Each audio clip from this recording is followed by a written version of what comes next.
Here we are a couple months down the road. You're still wanting to file for divorce. We had our little videos, or not videos, but talks Tuesday, and didn't go super well. But I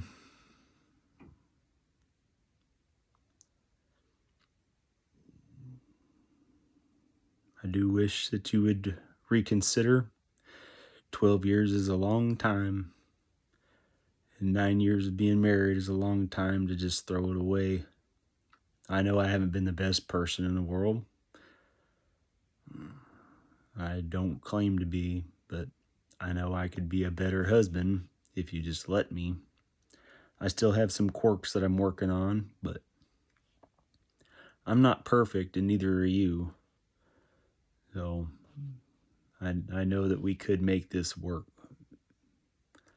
but you don't want to. You'd rather divorce. So I'm not trying to be an a-hole about it, but this is going to tear the kids apart, family apart. As much love as I have for you, I don't see myself being able to be around you that much because, like I told you, it's killing me. It's killing me on the outside and on the inside. I had a guy tell me today at work, said, "Hey man, you doing okay? You look like you've lost a lot of weight."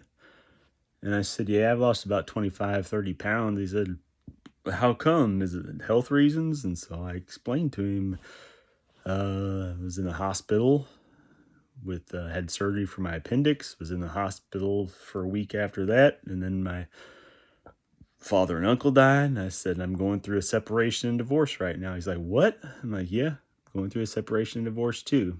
So he said he's praying for me or whatnot. So I know I told you that I pray for you every night and every day too about us and whatnot. And you were basically telling me that sometimes God don't answer the prayers, and well, just wish you were more willing. That's all. So wish you would let me show you that I could be a better husband to you this time around. Like I said, I'm not perfect, and I'm not saying that you've been an angel either, because you know you haven't. So, but it's not about that. So, if I remember correctly, you were talking about I don't know how you feel, to don't assume how you feel, whatnot. I said, "Well, then don't make me assume. Let me tell you." And she said, "I'm not going to share my emotions with you, and you don't need to share. I don't need to share my emotions with you either.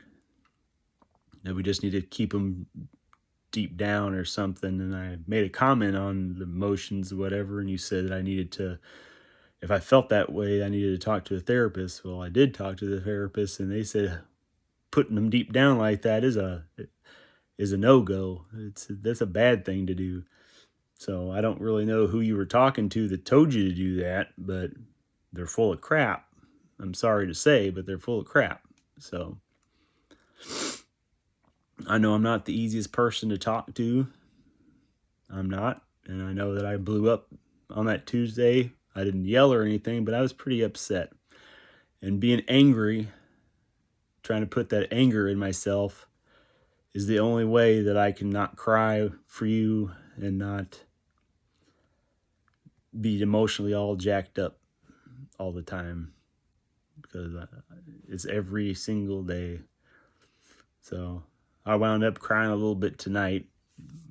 I didn't mean to do it, but it kind of slipped out. But I'm trying to revert back to being angry on the inside, kind of like in Avengers when Captain tells Dr. Banner toward the end of the movie, "Now would be a good time for you to get angry." And he's like, "That's my secret, Captain. I'm always angry." So being angry on the inside, but not really showing it on the outside.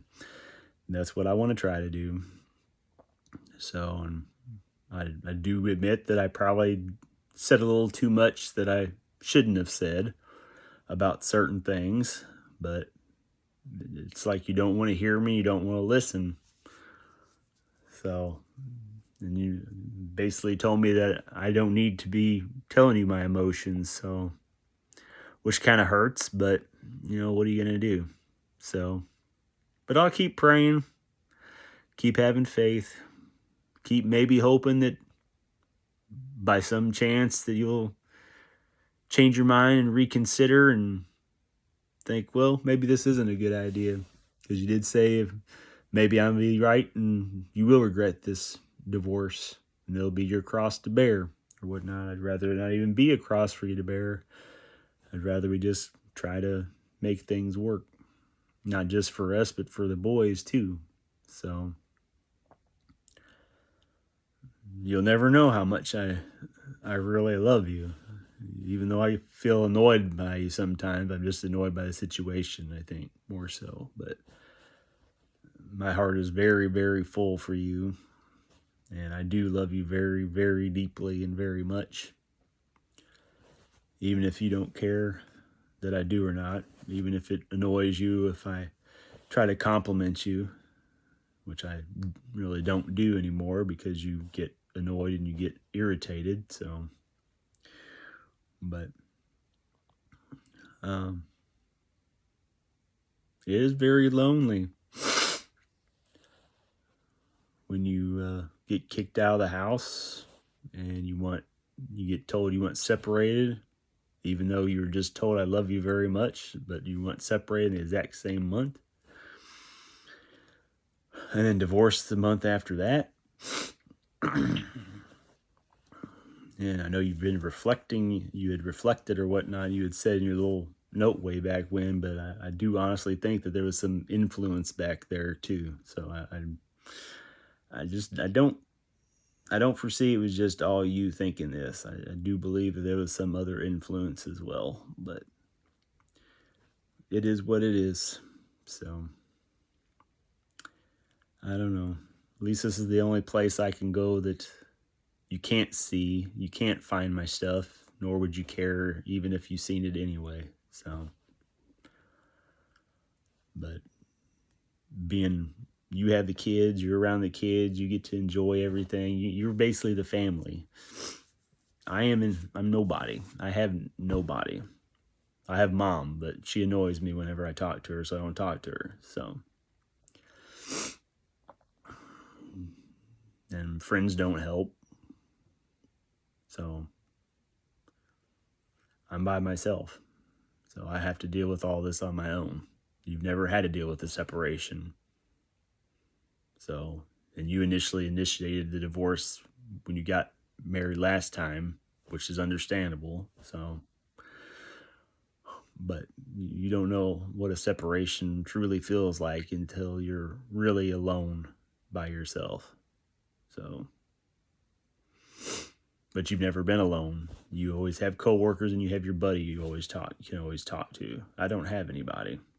So it is what it is.